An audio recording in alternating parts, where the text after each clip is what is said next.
Welcome to Feast Magazine's Campfire Cooking, sponsored by Uptown Cheapskate. Sustainable upscale fashion. Buy, sell, trade. Hey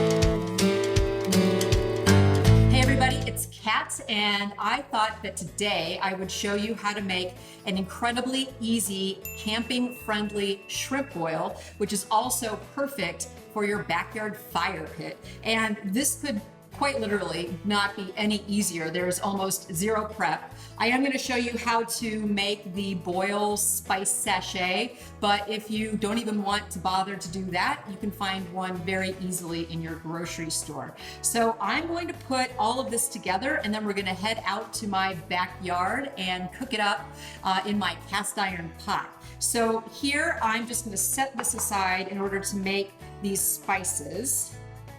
This is just some cheesecloth. Again, very easily found in your grocery store.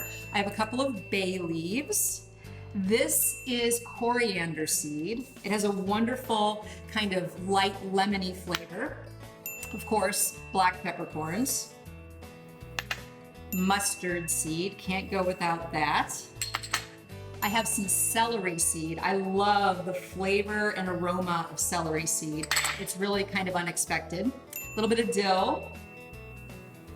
All of these are dried, but if you had your hands on some fresh dill, for example, you could use that. I have allspice and also some crushed red pepper.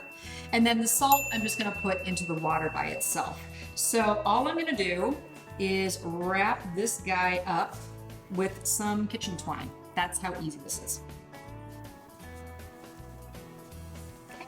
There's my sachet, done. Took about a minute and a half. So I'm gonna do the majority of the rest of my, prepping out by the fire. So all I'm gonna do now is quarter my lemon. So I just need 2 quarters. I'm also going to quarter this very small onion. And then the last thing that I'm going to do is I'm just going to go ahead and shuck this fresh corn. It's summertime after all.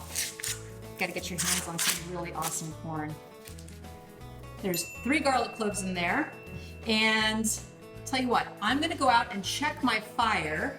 I'm going to bring these ingredients with me, and I'll see you out there.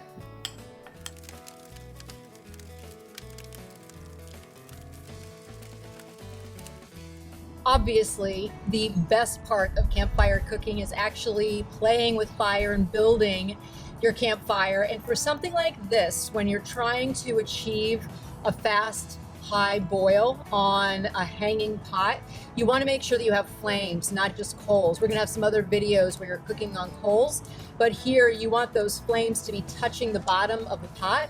And so you want a nice fast fire. I'm gonna go ahead and add the salt and the spices to this, and I'm gonna let it sit for probably 10 minutes or so just to let everything kind of infuse into the water. Then I'm going to add my potatoes.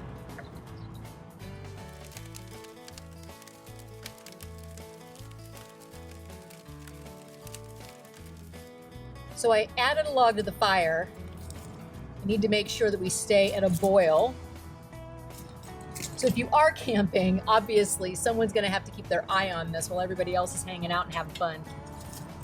I'm gonna go ahead and add in my onion, as well as my garlic. I'm using these really, really cute little baby potatoes. You can use new potatoes, you can use Yukon Gold potatoes that are cut up. Really, as long as it's the kind of potato that's waxy or creamy and doesn't fall apart, you're gonna be fine. So we have ourselves a good boil going, and now it's time to add in the corn and the sausage and the shrimp. The andouille is gonna give really great spice. And of course, wonderful summer corn. Yum.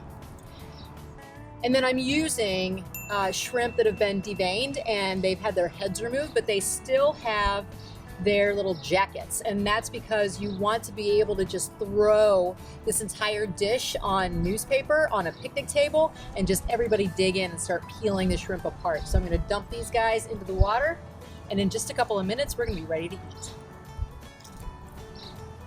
See how these little guys are curling up? That's how you know that they are done. You don't want them to curl too tightly, then they're overcooked. So I'm gonna go ahead, this fire's hot. I'm gonna go ahead and get this guy off of the fire, and I'm gonna serve it up.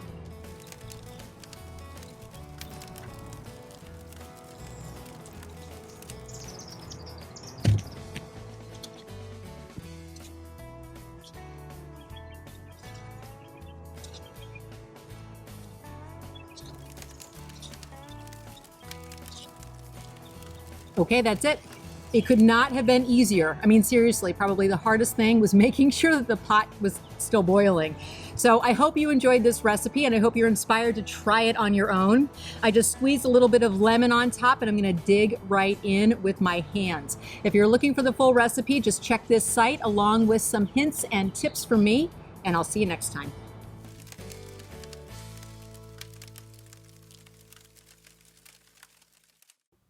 Sell to us for cash on the spot or 50% more in store credit that never expires. Tax-free trades, too.